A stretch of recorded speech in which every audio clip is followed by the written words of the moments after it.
ನಮಸ್ಕಾರ ವೀಕ್ಷಕರೇ, ವೈದ್ಯಸ್ ಆಯುರ್ವೇದ ಆಸ್ಪತ್ರೆ ಮತ್ತು ರಿಸರ್ಚ್ ಸೆಂಟರ್ ದರ್ಬೆ ಪುತ್ತೂರು ಅರ್ಪಿಸುವಂತಹ ನಮ್ಮೊಂದಿಗೆ ವೈದ್ಯರ್ಸ್ ವಿಶೇಷ ವೈದ್ಯಕೀಯ ಸಂವಾದ ಕಾರ್ಯಕ್ರಮಕ್ಕೆ ಸ್ವಾಗತ. ನಾನು ಪೃಥ್ವಿ. ಎಸ್ ವೀಕ್ಷಕರೇ, ಇವತ್ತಿನ ಸಂಚಿಕೆಯಲ್ಲಿ ನಮ್ಮ ಜೊತೆ ಮಾತುಕತೆಯಲ್ಲಿ ಇರುವಂತಹವರು ವೈದ್ಯಸ್ ಆಯುರ್ವೇದ ಆಸ್ಪತ್ರೆಯ ಚೀಫ್ ಫಿಸಿಷಿಯನ್ ಆಗಿರುವಂತಹ ಡಾಕ್ಟರ್ ರಾಮಚಂದ್ರ ಕುಪಾರಿ ಅವರಿದ್ದಾರೆ. ಬನ್ನಿ ಅವರನ್ನ ಕಾರ್ಯಕ್ರಮಕ್ಕೆ ಸ್ವಾಗತಿಸೋಣ. ಡಾಕ್ಟರ್, ಕಾರ್ಯಕ್ರಮಕ್ಕೆ ಸ್ವಾಗತ. ಎಸ್ ಡಾಕ್ಟರ್, ಈಗ ಮೊದಲಿಗೆ ನಿಮ್ಮ ಆಸ್ಪತ್ರೆಯಲ್ಲಿ ಯಾವೆಲ್ಲ ಡಿಸೀಸಸ್ಗಳಿಗೆ ಸ್ಪೆಷಾಲಿಟಿ ಆಗಿರುವಂತಹ ಟ್ರೀಟ್ಮೆಂಟ್ಗಳಿವೆ ಅಂತ ಹೇಳಿ. ನಮ್ಮ ಆಸ್ಪತ್ರೆಯಲ್ಲಿ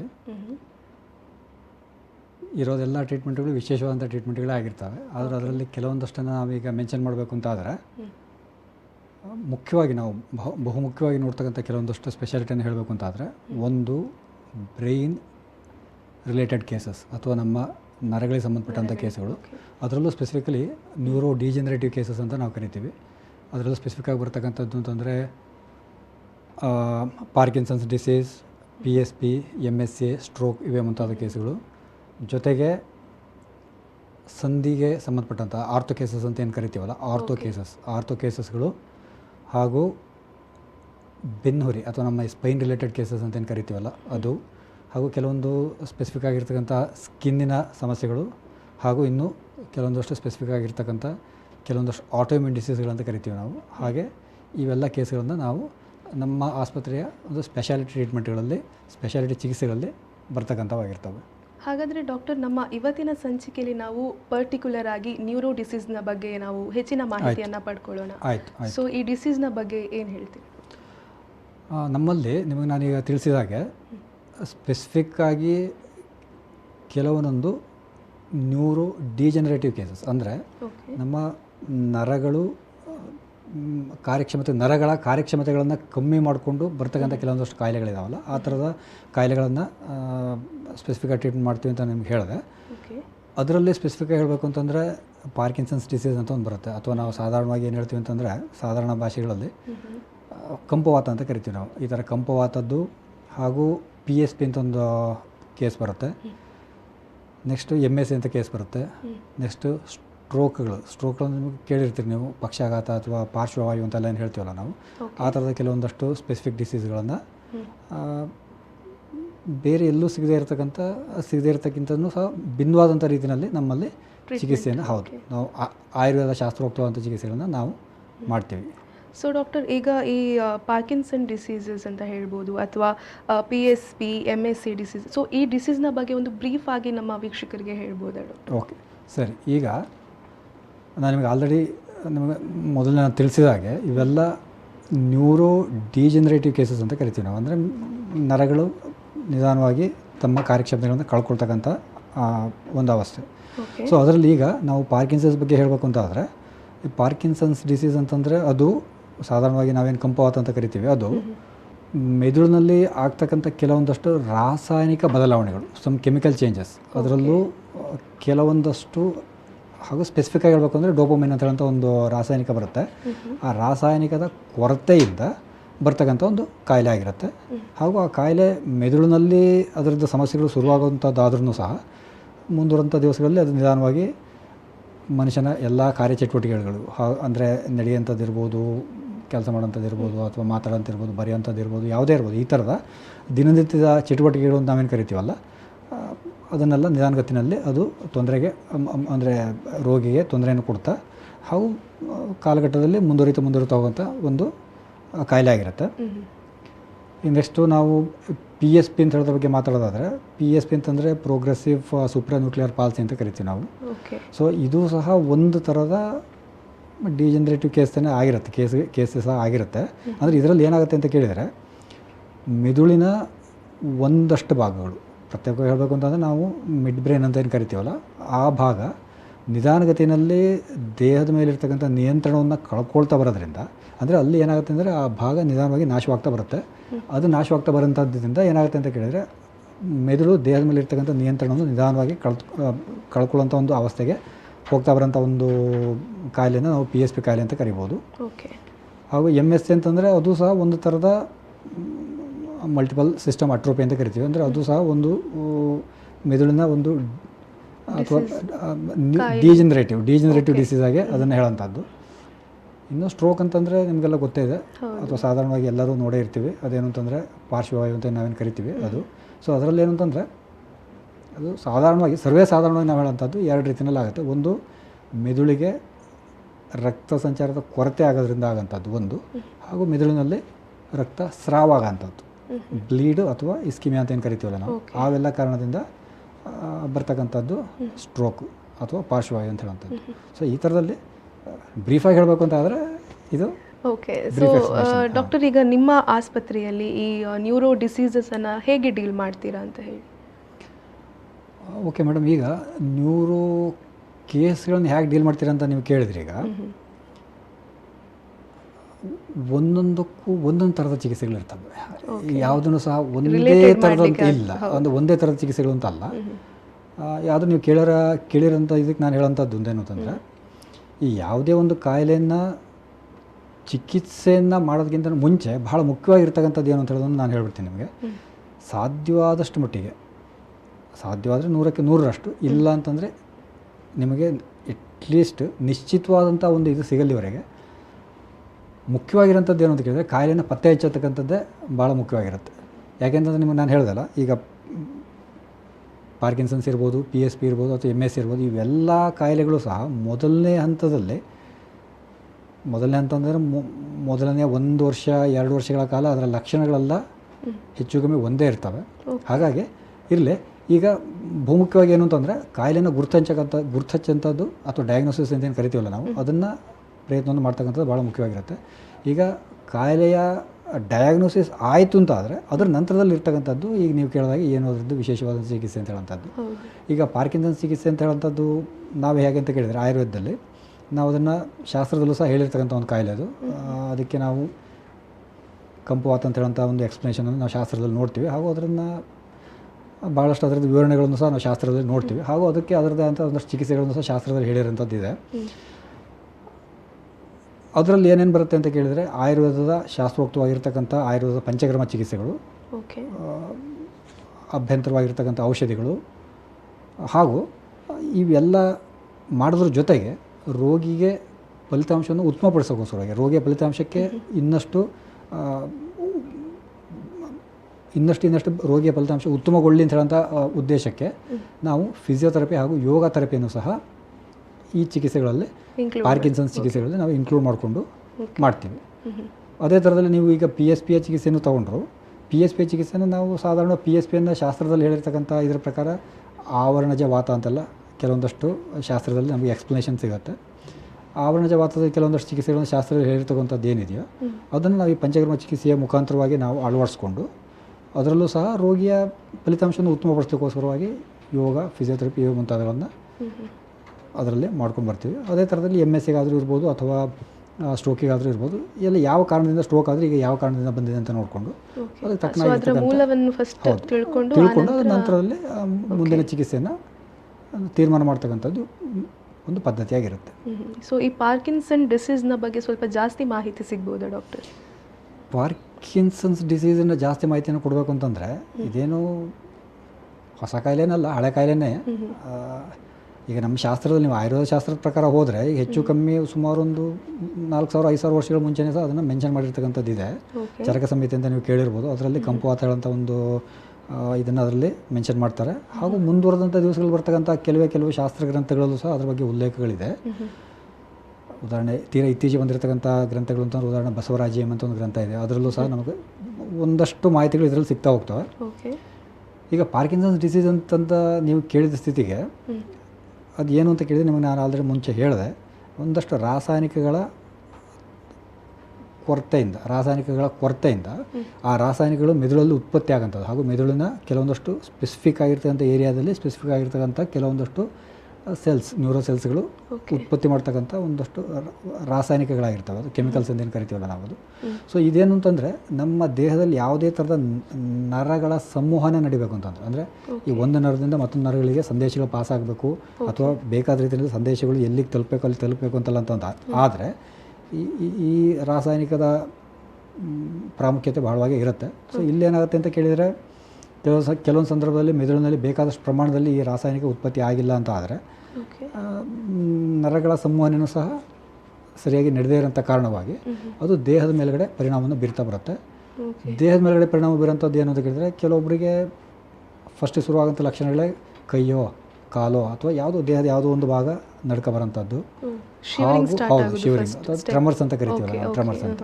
ಅದೇ ಶುರುವಾಗಬೇಕು ಅಂತೇನಿಲ್ಲ, ಸರ್ವೇ ಸಾಧಾರಣ ನಾವು ನೋಡೋಂಥದ್ದು ಕಂಪ ಅಥವಾ ಟ್ರಮರ್ಸ್ ಅಂತ ಏನು ಕರಿತೀವಲ್ಲ ನಾವು, ಅದರಿಂದ ಶುರುವಾಗಿ ಮುಂದುವರೆದ ದಿವಸಗಳಲ್ಲಿ ಎಲ್ಲ ಥರದ ಸಮಸ್ಯೆಗಳು ಬರ್ತಾ ಹೋಗ್ತವೆ. ಎಲ್ಲ ಥರದ ಸಮಸ್ಯೆಗಳು ಬರ್ತಾ ಹೋಗ್ತವೆ ಅಂತಂದರೆ ನಡಿಲಿಕ್ಕೆ ಕಷ್ಟ ಆಗೋಂಥದ್ದು ಅಥವಾ ಪೋಸ್ಚರಲ್ ಚೇಂಜಸ್ ಅಂತ ಕರಿತೀವಿ ನಾವು, ಅಂದರೆ ದೇಹ ಬೆಂಡಾಗೋಂಥದ್ದು ಅಥವಾ ಬರವಣಿಗೆ ಮಾಡಬೇಕಾಗಿದ್ರೋ ಅಥವಾ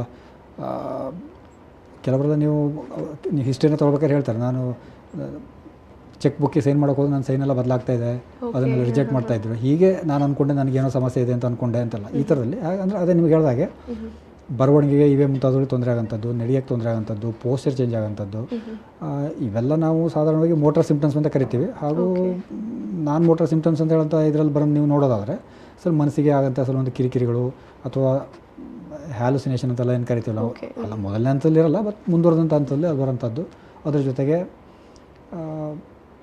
ಕೆಲವೊಂದಷ್ಟು ದೈಹಿಕವಾದ ಬೇರೆ ಸಮಸ್ಯೆಗಳು ಅಂದರೆ ಉದಾಹರಣೆ ಕೆಲವೊಂದು ಸರ್ತಿ ಯೂರಿನ ಸಮಸ್ಯೆಗಳು ಬರ್ತಕ್ಕಂಥದ್ದು, ಇವೇ ಮುಂತಾದ ಲಕ್ಷಣಗಳೆಲ್ಲ ಅದರಲ್ಲಿ ಗೋಚರವಾಗ್ತಾ ಹೋಗುತ್ತೆ. ಹಾಗೂ ಏನಾಗುತ್ತೆ ಅಂತ ಕೊನೆಗೆ ಅಂತಂದರೆ ಕಾಯಿಲೆ ಮುಂದುವರಿತಾ ಹೋದಂಗೆ ಏನಾಗುತ್ತೆ ಅಂತ ಕೇಳಿದರೆ ರೋಗಿಗೆ ಸ್ವಂತವಾಗಿ ಅಥವಾ ಯಾರ ಸಹಾಯವಿಲ್ಲದೆ ರೀತಿ ನಡೆಯೋದು ಕಷ್ಟ ಆಗೋಂಥದ್ದು, ಇವೇ ಮುಂತಾದಂಥ ಅವಸ್ಥೆಗಳಿಗೆ ಒಂದು ಸ್ಟೇಜ್ ಆದ ನಂತರ ಮತ್ತೊಂದು ಸ್ಟೇಜ್ ಮುಂದುವರ್ಕೊಂಡು ಹೋಗ್ತಾರೆ. ನಿಮ್ಮ ಮಾಹಿತಿಯನ್ನು ಇನ್ನು ಮುಂದೆ ಕಂಟಿನ್ಯೂ ಮಾಡುವ, ಅದಕ್ಕಿಂತ ಮುಂಚೆ ಒಂದು ಸಣ್ಣ ಬ್ರೇಕನ್ನು ತಗೊಂಡು ವಾಪಸ್ ಬರುವ ಡಾಕ್ಟರ್. ವೀಕ್ಷಕರೇ, ಕಾರ್ಯಕ್ರಮದಲ್ಲಿ ಈಗ ಒಂದು ಪುಟ್ಟ ವಿರಾಮ.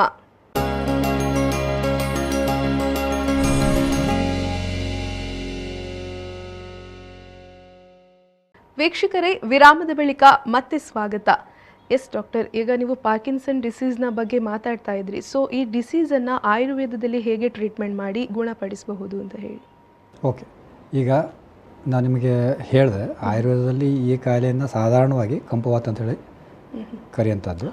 ಹಾಗೂ ನಾವು ಇದನ್ನು ಶಾಸ್ತ್ರದ ಉಲ್ಲೇಖದ ಪ್ರಕಾರ ನೋಡೋದಾದರೆ ಇದನ್ನು ಕೇವಲ ವಾತಜ ರೋಗ ಅಂತ ಹೇಳೋದಾಗ್ತದೆ, ನಾವು ಅದನ್ನು ಪರಿಗಣಿಸ್ತೀವಿ ಕೇವಲ ವಾತಜ ರೋಗ ಅಂತ ಹೇಳೋಂಥದ್ದು. ಈಗ ಕೇವಲ ವಾತಜ ರೋಗ ಅಂತ ಹೇಳೋಂಥ ಲೆಕ್ಕದಲ್ಲಿ ನಾವು ಇದನ್ನು ಪರಿಗಣಿಸ್ಕೊಂಡು ಅದಕ್ಕೆ ತಕ್ಕನಾಗಿರ್ತಕ್ಕಂಥ ಶಾಸ್ತ್ರದಲ್ಲೇ ಉಲ್ಲೇಖ ಮಾಡಿರ್ತಕ್ಕಂಥ ಚಿಕಿತ್ಸೆಗಳೆಲ್ಲ ತುಂಬ ಇದೆ. ಹೇಗೆ ಅಂತ ಕೇಳಿದರೆ, ಈಗ ಯಾವುದೇ ಒಂದು ಕಾಯಿಲೆಗೆ ಆಯುರ್ವೇದ ಚಿಕಿತ್ಸೆನ ನೀವು ಮಾಡಬೇಕು ಅಂತ ಆದಾಗ ಅಲ್ಲಿ ನಾವು ಗಮನಿಸ್ಕೋಬೇಕಂತ ಕೆಲವಷ್ಟು ವಿಷಯಗಳಿರುತ್ತೆ. ಅದೇನು ಅಂತಂದರೆ ಶಾಸ್ತ್ರ ಪ್ರಕಾರನೇ ಹೋದರೆ ದೇಶ, ದೋಷ, ಬಲ, ಕಾಲ, ವಯ ಅಂತೆಲ್ಲ ಹೇಳ್ತಾರೆ. ಅಂದರೆ ರೋಗಿಯ ವಯಸ್ಸೆಷ್ಟು ಅಥವಾ ರೋಗಿಯ ಶಕ್ತಿ ಎಷ್ಟಿದೆ, ಅಂದರೆ ರೋಗಿ ತಡ್ಕೊಳ್ಳೋಂಥ ಶಕ್ತಿ ಎಷ್ಟಿದೆ, ಅಥವಾ ರೋಗಿಗೆ ಬಂದಿರತಕ್ಕಂಥ ಕಾಯಿಲೆ ಎಷ್ಟು ಸಮಯದಿಂದ ಇದೆ, ಅಥವಾ ರೋಗಿಗೆ ಬಂದಿರತಕ್ಕಂಥ ಯಾವ ಭೂಭಾಗದಲ್ಲಿ ವಾಸ ಮಾಡ್ತಿರ್ತಕ್ಕಂಥ ರೋಗಿ, ಇವೆಲ್ಲದನ್ನು ಸಹ ನಾವು ಪರಿಗಣನೆಗೆ ತಗೊಂಡು ನಂತರದಲ್ಲಿ ನಾವು ಚಿಕಿತ್ಸೆಯನ್ನು ತೀರ್ಮಾನ ಮಾಡುವಂಥದ್ದು.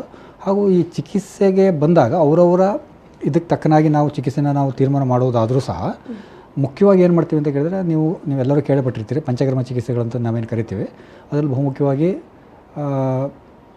ಯೋಗ್ಯ ರೋಗಿಗಳಾದರೆ ನಾವು ಸ್ನೇಹಪಾನದಿಂದ ಶುರು ಮಾಡಿ, ಸ್ನೇಹಪಾನ ಹೇಳ್ತಕ್ಕಂಥ ಒಂದು ಚಿಕಿತ್ಸೆಗಳು ಬರ್ತವೆ, ಅದರಿಂದ ಶುರು ಮಾಡಿ ಸ್ನೇಹಪಾನ, ವಿರೇಚನಗಳು ಅಥವಾ ಬೇರೆ ಬೇರೆ ಥರದ ವಸ್ತುಗಳು, ಹಾಗೂ ಬಾಹ್ಯವಾಗಿ ಮಾಡ್ತಕ್ಕಂಥ ಚಿಕಿತ್ಸೆಗಳಾದಂಥ ಅಭ್ಯಂಗಗಳಿರ್ಬೋದು, ಅಥವಾ ನಾವು ಶಿರಸ್ಸಿಗೆ ಅಥವಾ ನಾವು ತಲೆಗೆ ಮಾಡ್ತಕ್ಕಂಥ ಸ್ಪೆಸಿಫಿಕ್ ಆಗಿರ್ತಕ್ಕಂಥ ಕೆಲವೊಂದಷ್ಟು ಚಿಕಿತ್ಸೆಗಳೆಲ್ಲ ಇದೆ. ಉದಾಹರಣೆ ಶಿರೋಭ್ಯಂಗ ಇರ್ಬೋದು, ಶಿರೋಧಾರ ಇರ್ಬೋದು, ಶಿರೋಪಿಚು ಇರ್ಬೋದು, ಶಿರೋವಸ್ತಿ ಇರ್ಬೋದು, ಹೀಗೆ ಒಂದೊಂದೇ ಲೆವೆಲಲ್ಲಿ ಆ ಚಿಕಿತ್ಸೆಗಳನ್ನು ಮಾಡ್ತಾ ಹೋಗುವಂಥದ್ದು. ಹಾಗೂ ಅದರ ಜೊತೆಗೆ ಒಂದಷ್ಟು ನಿರ್ದಿಷ್ಟವಾದಂಥ ಔಷಧಿಗಳ ಇಂಡಿಕೇಷನ್ ಸಹ ನಮ್ಮಲ್ಲಿ ಇರೋದ್ರಿಂದ ಆ ಔಷಧಿಗಳನ್ನು ಸಹ ನಾವು ರೋಗಿಗೆ ನಾವು ಕೊಟ್ಟುಕೊಂಡು, ಹಾಗೂ ಕೆಲವೊಂದು ಸಂದರ್ಭಗಳಲ್ಲಿ ಏನಾಗುತ್ತೆ ಅಂತ ಕೇಳಿದರೆ ಒಂದಷ್ಟು ಡಿಫಾರ್ಮಿಟಿಗಳು ರೋಗಿ ಆಲ್ರೆಡಿ ಬಂದುಬಿಟ್ಟಿರ್ತವೆ.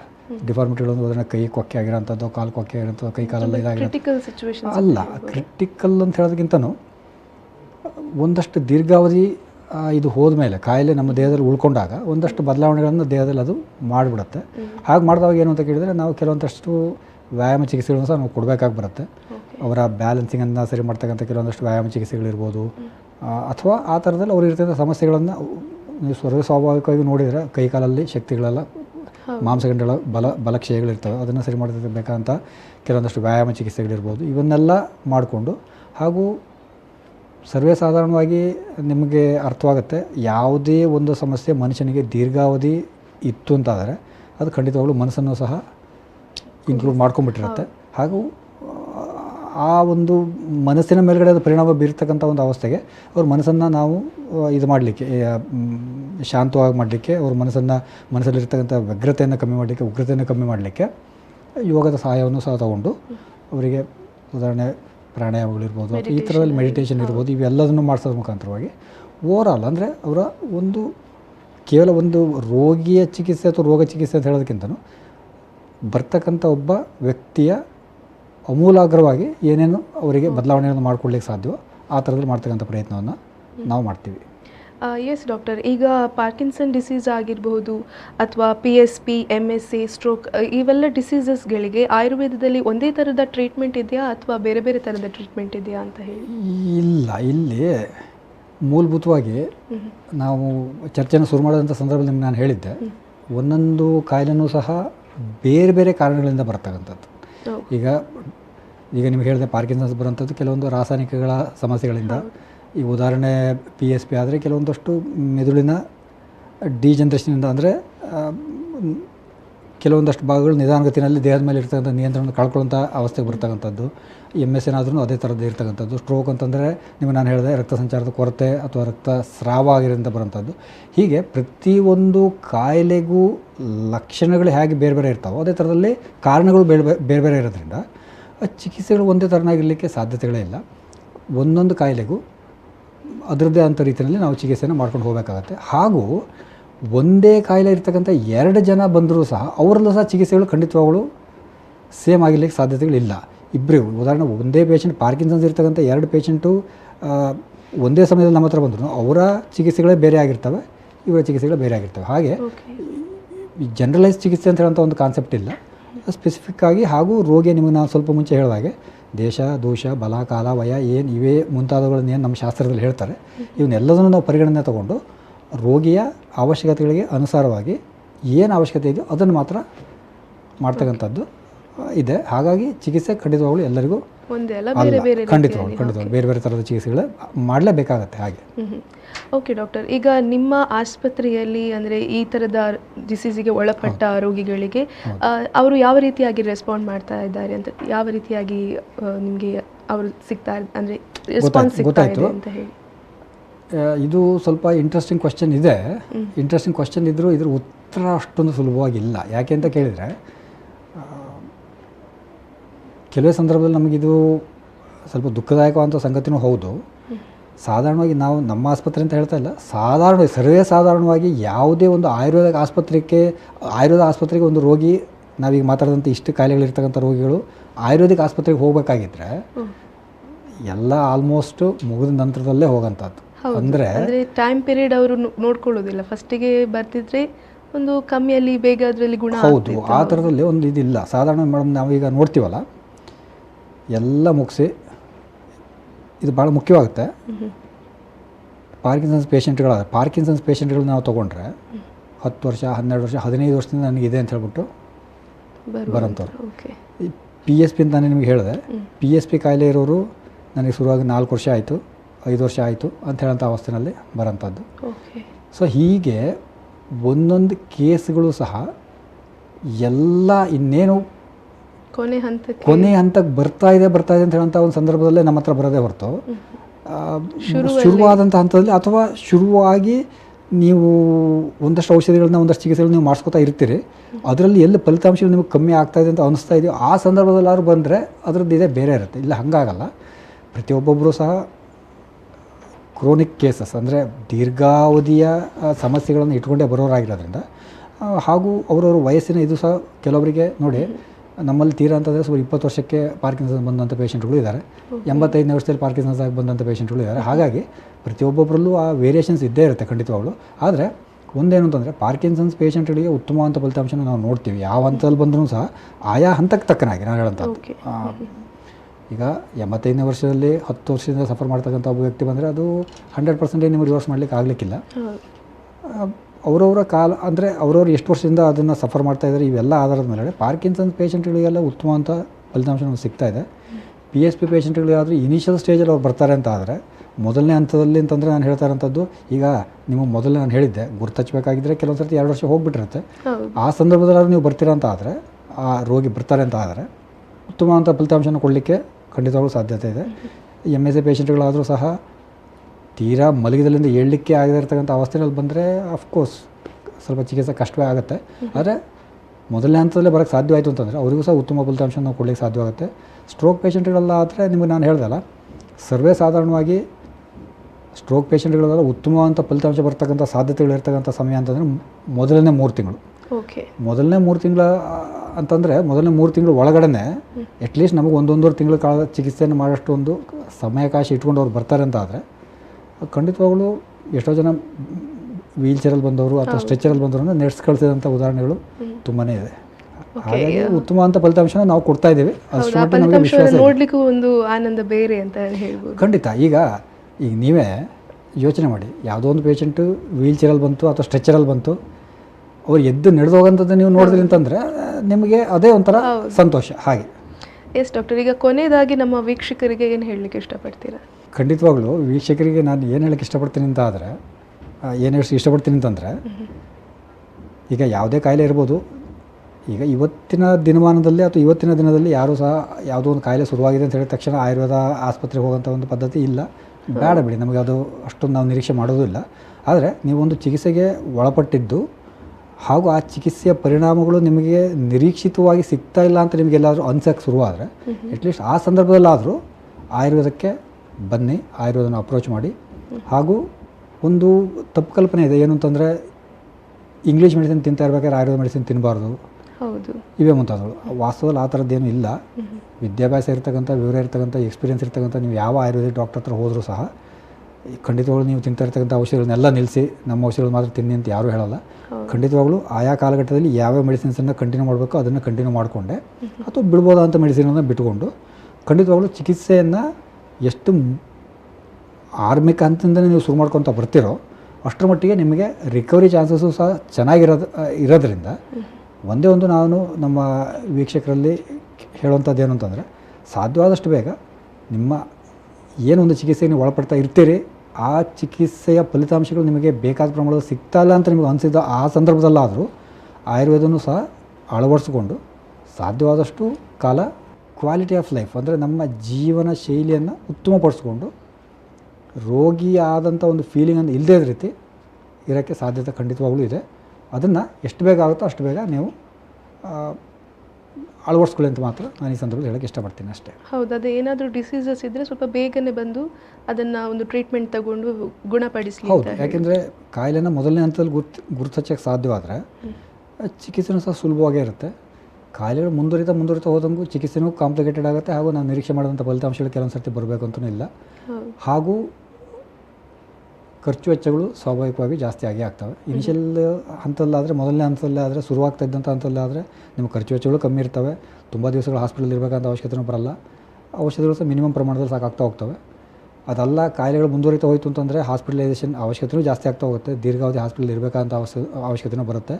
ಹಾಗೂ ಖರ್ಚು ವೆಚ್ಚಗಳು ಜಾಸ್ತಿ ಆಗ್ತಾ ಹೋಗ್ತವೆ. ಎಸ್ ಡಾಕ್ಟರ್, ಕಾರ್ಯಕ್ರಮಕ್ಕೆ ಬಂದು ಹೆಚ್ಚಿನ ಮಾಹಿತಿಯನ್ನು ನೀಡಿದ್ರಿ. ತಮಗೆ ಧನ್ಯವಾದಗಳು ಡಾಕ್ಟರ್. Thank you.